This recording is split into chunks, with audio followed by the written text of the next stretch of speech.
Hello. I am here with my monthly look at the previews catalog from Diamond Distribution. This is the December 2023 issue.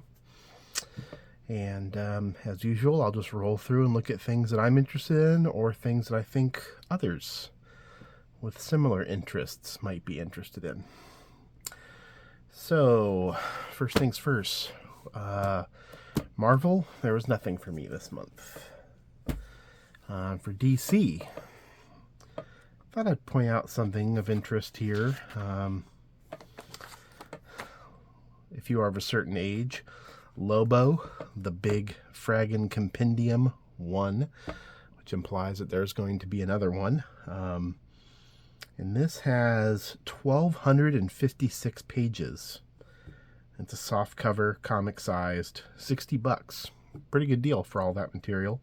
I have a couple of the Lobo trade paperbacks, so I don't know that I would pull the trigger on this one because I don't know how much Lobo I actually need in my life. I really just want the Keith Giffen stuff. But anyway, thought it was worth mentioning since they're...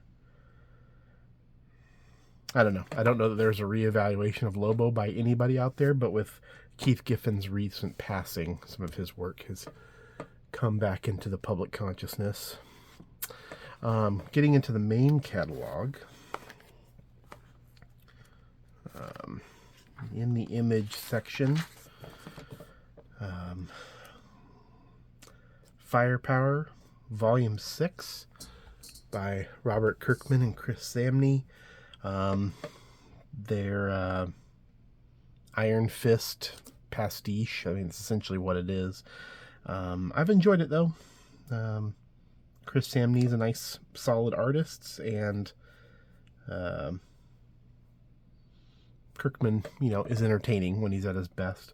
This is the final volume, issues 25 through 30. So, if you have any interest at all, there you go.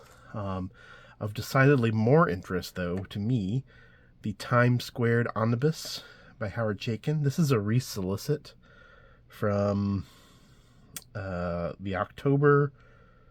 Man, is that right? October of 21 previews. I feel like it's been solicited a couple times and canceled. Hopefully it's actually going to come out this time. I think it's Howard Chaykin's favorite work of his career. And it's not mine, but they are pretty stylish looking books. And I'm looking forward to having a new part and to just having it all in one place. Also from Image, Weird Work. Shaky Kane on the art, written by Jordan Thomas, who I'm not really familiar with, but there's a lot of Shaky Kane fans out there. Feels like all of a sudden, a few years ago, he became a fan favorite, a certain kind of fan. From the company Ablaze, two collected sets. The Old Geezers by Wilfred Lupano and Paul Caillouet. I haven't read these, but I'd like to. I hear people seem to really enjoy them. This other set is an artist, Bastien Vives, The Blouse and A Sister. I enjoyed both those books quite a bit.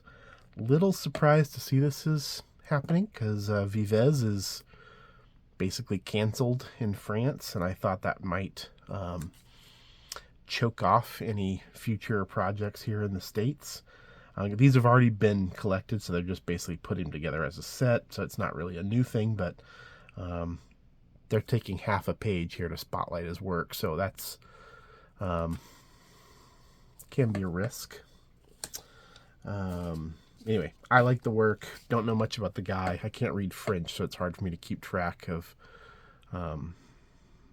if he's an asshole or not. But the books themselves I've enjoyed. From Dark Horse,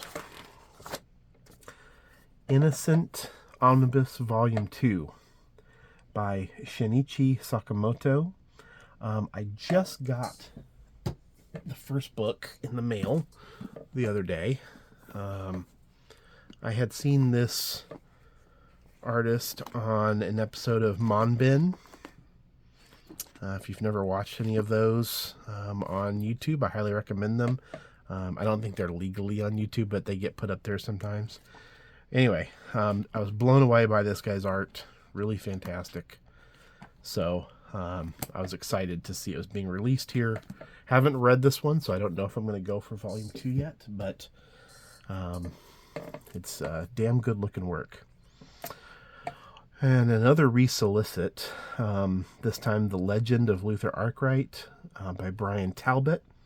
It is the new Luther Arkwright book. I believe that's the third Luther Arkwright book. Yeah, hardcover, 240 pages. I'm pretty much a Talbot guy. Pretty much anything he does I'm interested in. The Luther Arkwright stuff I'm a little less enthusiastic about, but he always brings it. I'm always interested in seeing what he's doing.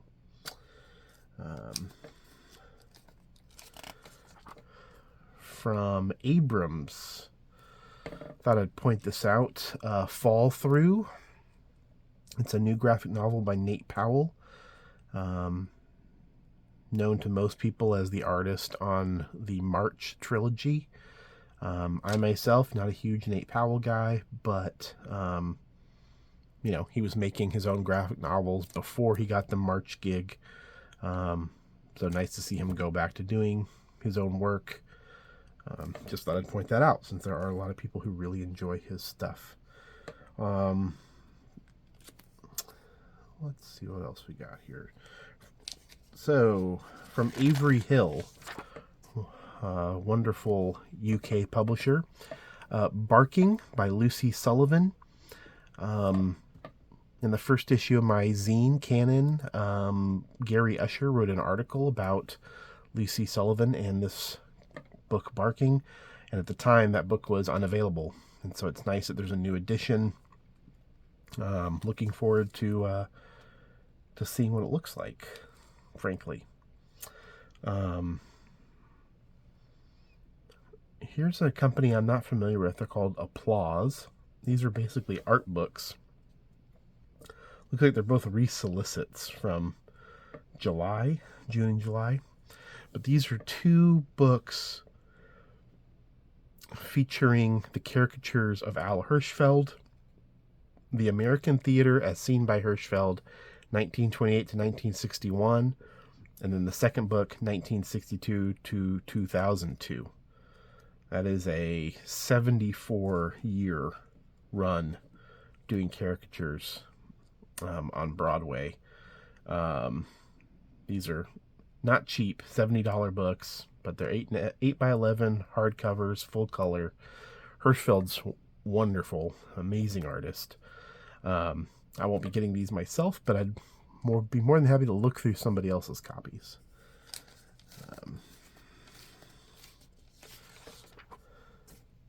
From Caliber, Batron the Jettatura. Not a book I'm familiar with.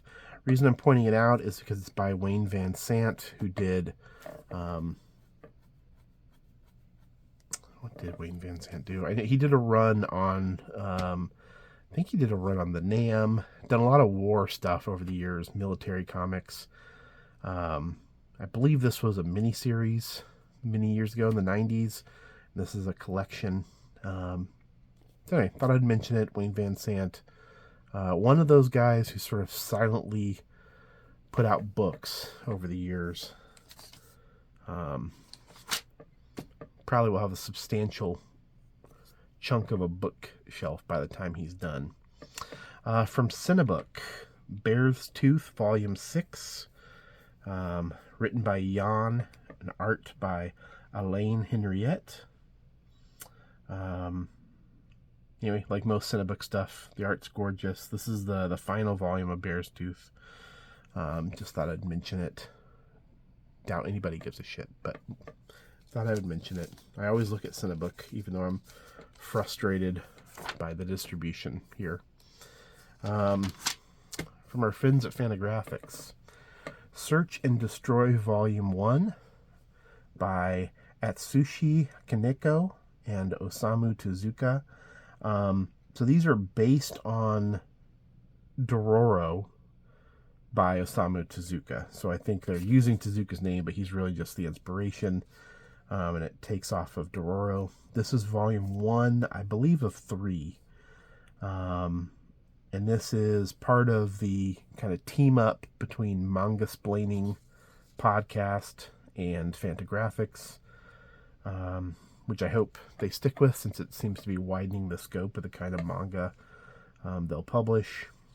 I want to say that Earl Grey had some of these in a video once upon a time. He had, I mean, they were in German or French, so I just thought, oh, I won't ever be able to buy that. But I kind of recognized the image right away when I saw it. So anyway, that's interesting.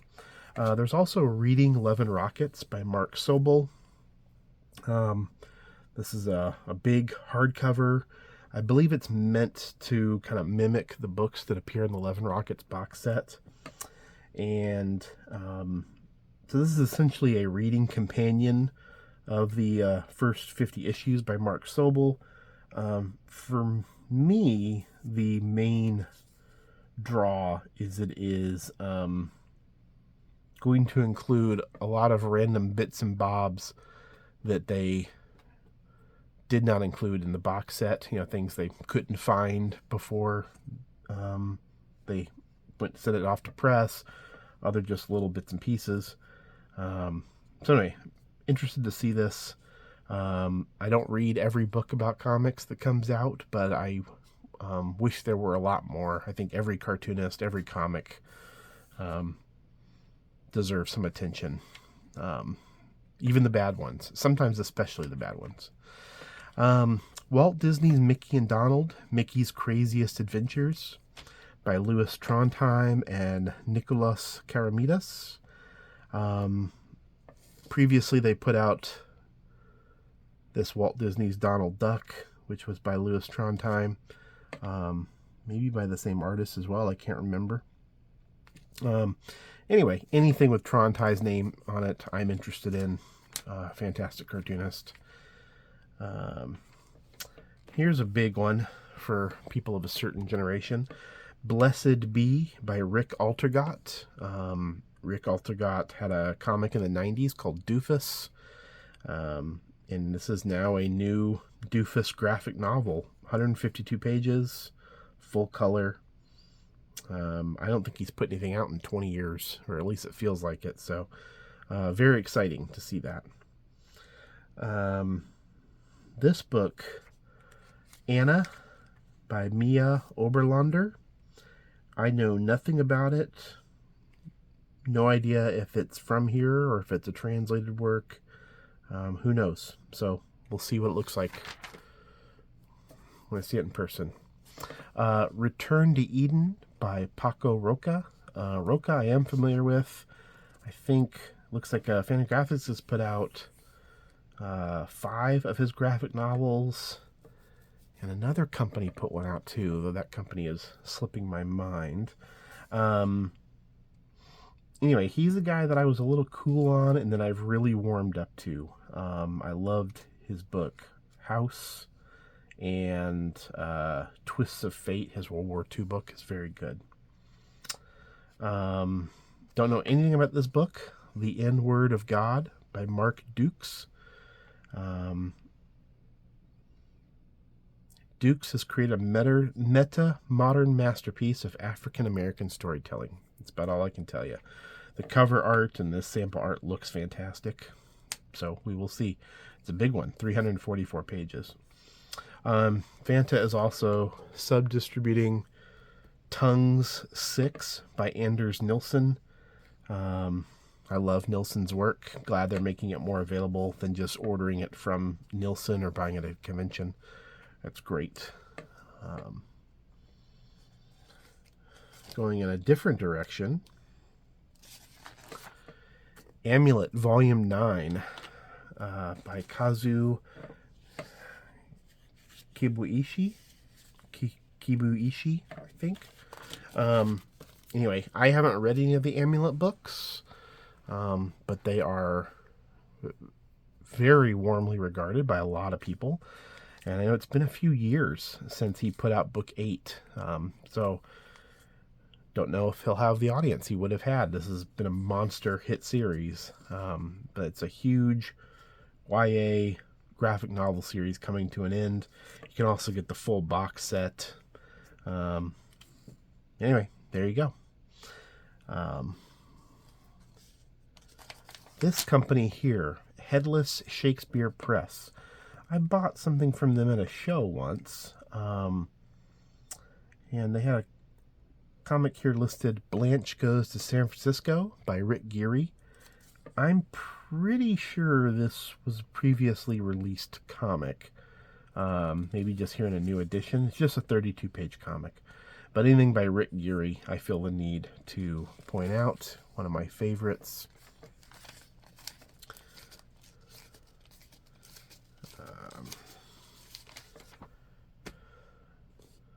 This publisher, Mad Cave, someone I'm not familiar with. Just going to mention this comic here, Crusader, by Matt Emmons. I can't remember where I know his work from. He had a graphic novel. I think maybe I've seen him at shows. Looked very good, but was a little pricey, frankly. And this is a trade paperback. I don't know, I see a frog-like creature and some knights. Anyway, I like his art style. And this might be something I pick up. We'll see. But thought I'd mention it. Wanted to try this guy's work. Haven't been able to. From Magnetic Press, Tezukami, Volume 2. This is essentially Osamu Tezuka's classic characters brought to life by the generation of artists they inspired. I really don't go for books like this very often, to be totally honest.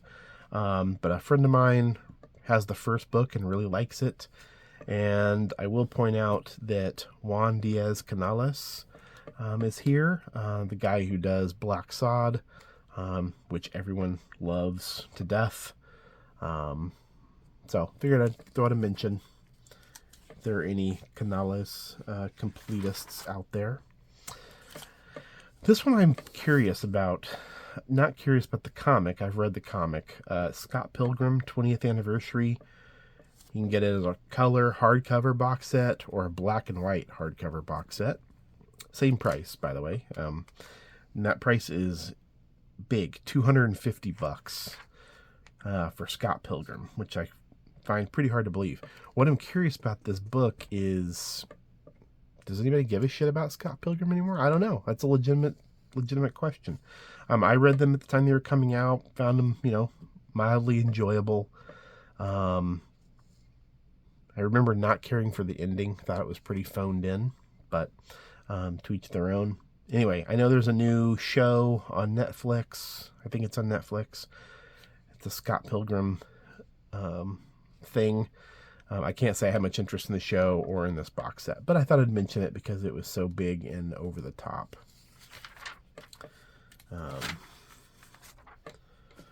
And speaking of things that Oni feels the need to flog into oblivion, The Sixth Gun Omnibus, Volume 1. So this is a 592-page book. This collects 1 through 17. So I'm guessing you're getting about the first third, maybe, of everything. Anyway, I enjoyed The Sixth Gun when it came out. I read it. I was back when I read monthly issues, and I was reading it month to month. I enjoyed it. Written by Cullen Bunn, arts by Brian Hurt. I guess it also lists a couple other guys here, but Brian Hurt's the main guy. So anyway, if you have any affection for that series, it's coming out in yet another format. And much more exciting news from Pantheon Books. I'm so glad we had this time together, by Maurice Vellacoupe. Vellacoupe was active in the late 80s, early 90s. He was in the anthologies. Drawn and Quarterly put out a couple of his books, Vellavision and A Nut at the Opera. So he hasn't, to my knowledge, hasn't put out anything comic related in a very long time. And this is a, almost 500-page graphic novel, all fully painted. Very curious to check this out. So in one previews, we have a Maurice Vellicoupe and a Rick Altergott appearances by two guys who haven't produced much in a very long time. So very cool. From Paper Cuts, Smurf Tales, Volume 8, The Smurfs and the Sorcerer's Love. Writer-artist is listed as Peyo. There's no real way to know if he's actually the one doing this shit or if it's someone else. I love Peyo's Smurf comics, but I'll be honest, the multiple collections, I really have no idea how to track these things anymore. I wish there was an easier way. This is also printed at the small size, 6x9, which is, I was happy to get them at all over here, but I would have loved to have had them at the proper European size. What you gonna do? This took me by surprise. Penthouse. Yes, that Penthouse. Penthouse Comics #1. Lists a few people I'm not really familiar with. One of the artists mentioned in here, though, is Guillaume March. And he did that book, Laura, and something else that was a woman's name. I can't remember. People lost their shit over it over the last couple of years, over him and his work. So I thought I would mention this. Also, just I assume this is someone who bought the Penthouse brand, just putting out something. So, no idea. I may pick up the first issue just to see what it's like. We'll see. But I don't have huge expectations, but it seems like they've got some talent lined up. From Rebellion, 2000 AD, new volume, or is it, of Judge Dredd Complete Case Files, Volume 20. So they are in the 30s at this point, so I'm not sure why Volume 20 is here. Yeah, I do not have a Volume 20 on my bookshelf, so I will probably order that one. But I'm not really sure why. I don't know if it just got released out of sequence or if it's just a new printing. It doesn't say. They're also putting out Nemesis the Warlock Definitive Edition, Volume 1, Diamond Exclusive Edition, hardcover. So I believe this will be maybe one of 3, so you have to go for 3 hardcovers, which is pretty ridiculous. Though it is a nice size. They're 12x9, black and white hardcovers. I'm sure they'll be beautiful books, but unless you're a diehard, I couldn't imagine wanting to shell out more money. Then again, I don't know how available the paperbacks are.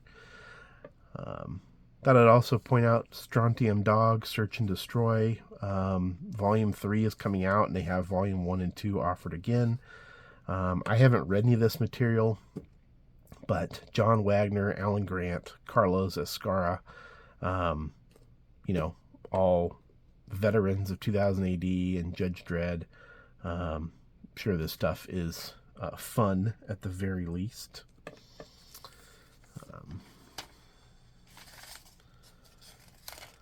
This is from a company I'm not familiar with, Tinta Books, putting out a book, The Mexican, based on a Jack London story and adapted by someone named Edu Molina. It's just a soft cover, black and white. Anyway, I'm interested in Jack London. I'm interested in publishers I've never heard of. I don't know that I will order this book, but I will certainly keep my eye out for it. 98% of the time, these literary adaptations don't really interest me, to be honest, but I'm also not familiar with Molina at all, so always open to giving a new talent I don't know about a chance. Who knows? Anyway, if it had come from a publisher I'd heard of, I might not have mentioned it, but never heard of Cinebook, so curious about that. From tomorrow's comic book creator, number 34. Looks like Dan Jurgens is the cover artist here. So certainly he was a big deal when I was a teenager, and I read a shit ton of Dan Jurgens comics back then. Also, Rick Altergott discusses his first graphic novel, Blessed Be. So that'll be interesting to check out as well. Nice little companion piece to that. Also, just because it has the Legion on the cover, I'll mention Alter Ego number 187. Focusing on Edmund Hamilton, one of the great early science fiction authors, who then went on to write at DC and wrote Legion of Superheroes. So I'll throw that a mention as well. Heading into the manga section. Eventually. Don't know anything about this book. It's printed by Vertical, published by Vertical. Nude Model and Other Stories by Tsubasa Yamaguchi, who I've never heard of. Looks like it's a collection of short stories. Mostly has a good look, and it's a featured item that made me take a little bit of notice, so I thought I'd point it out. And there was one other book in the manga section. My Name is Shingo by Kazuo Umez. Umez has kind of landed with authority here recently with all the Cat-Eyed Boy and Orochi, getting high marks from everybody. So this is a new title. It says Volume 1, so presumably it's a series. 300-page hardcover. I'm sure it'll look very nice. All the Umez books have looked great. So, published by Viz. So, all right, that's it for this month. Pretty light month, to be honest. No complaints from my wallet or from me. So, if you think I missed anything, or if you have anything to say about any of my choices, let me know. Otherwise, I will see you next time.